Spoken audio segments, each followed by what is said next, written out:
Sean Spicer is a former White House press secretary, author of The Briefing, and spokesman for America First Action. That's odd. A double standard on social media, a conservative bias. Never heard that one before. No, first time. Look, this is something that's gone on well before now. We knew this during the campaign. I was personally involved in an incident that I mentioned in my book where Jack Dorsey personally got involved in canceling an ad buy that we had on behalf of Donald Trump and the Republican Party, because he thought it would disadvantage the Democrats, and Hillary hadn't taken advantage of a similar type of buy, so they canceled ours because they didn't think they knew it would give us an advantage. This is not anything new. These are not claims. Every instance occurs against conservatives, and then every time they blame an algorithm. And I think earlier in your segment that Doug was doing, you're absolutely right. Humans create that algorithm, and if you're liberal going in, you're liberal coming out. The bias always is against conservatives. We've got to start pretending it's claims and allegations. It's real, and it's against the president, and they're doing everything that they can to stop it. And it's not just Twitter, it's Google and it's Facebook and all the other social platforms.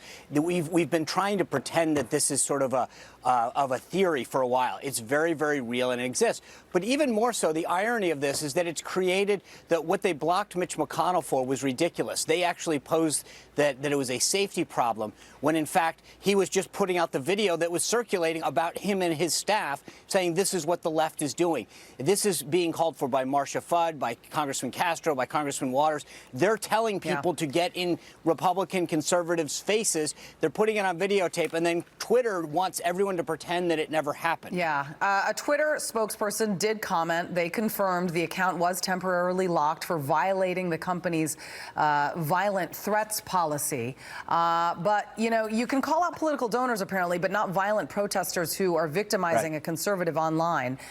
That seems biased. But to be clear here, when information is used on the internet, such as listing donors, right?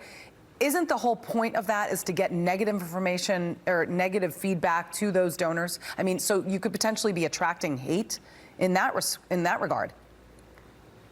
Absolutely. There's no question about it. I mean, Congressman Castro put those names together and out for a reason. He's very clear that he wanted them to, quote, think about their actions, but that's not. He wanted people to react viscerally to them. He wanted them to get doxxed, to get trolled, to get threats. That's what he wanted to do. And anyone who says otherwise is kidding themselves, because that's why you do something like this. And it's the same thing with the event that's going on today, is that now we've got worldwide boycotts of the different entities that this individual is affiliated with. It's so funny how the left preaches tolerance, and yet as long as you don't go, if you don't go along with what their ideals and policies and priorities are, and their extreme left-wing socialist progressive thoughts, then you are not. Then you need to be banned. So it's groupthink. It's everybody needs to be tolerated unless you don't agree with them, and that's what's happening today. It's unbelievable.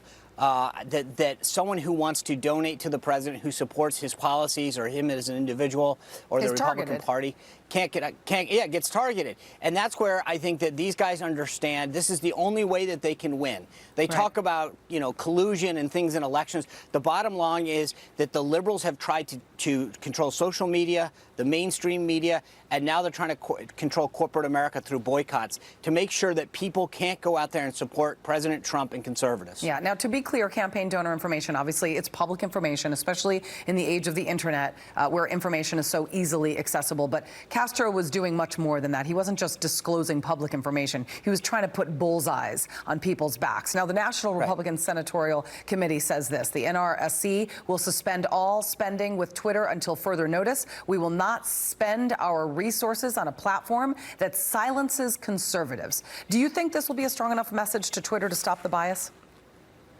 No. No. No. I mean, I think this is bigger than money to them. This is very personal. They know. I mean, look, I told you about this before. Last cycle, they canceled a major ad buy. To them, they're willing to give up money and resources to perpetuate and further a philosophical and political goal. They don't like President Trump. They don't like, frankly, the progress that's going on, because it undermines their agenda and their philosophies. So they're going to do whatever it takes. And if that means taking a bottom line hit, they'll do it.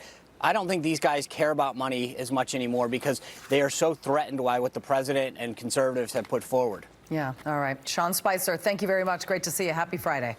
You bet, Julie. Have a good weekend. See you later.